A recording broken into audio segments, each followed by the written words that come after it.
সবাই মানবিকতার হাত বাড়িয়ে দিলে এবং সচেতন হলে থ্যালাসেমিয়া সহ জন্মগত বিভিন্ন রোগে আক্রান্তদের সহায়তা সম্ভব বলে মনে করেন জিয়াউর রহমান ফাউন্ডেশনের vice chairman doctor Zubaida Rahman.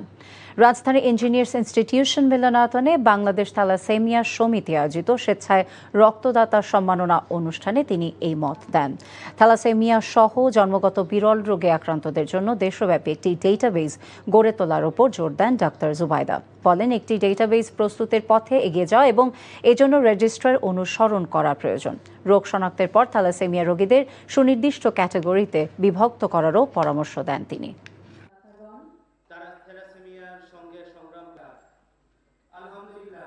এগিয়ে যাওয়া এবং একটি রেজিস্ট্রার মেনটেন করা। থ্যালাসেমিয়া যোদ্ধাদের শতভাগ সুস্থ করতে না পারলেও তাদের ও পরিবারদের সান্ত্বনা ও সহমর্মিতার মাধ্যমে আশ্বাসের হাত বাড়িয়ে দেয়া। সচেতন মানবিক সমাজ হিসেবে আমার কাছের, আমার পাশের দেশবাসীর জন্য আমরা এটুকু করলে নিশ্চয়ই পরিস্থিতির উন্নতি হবে ইনশাআল্লাহ।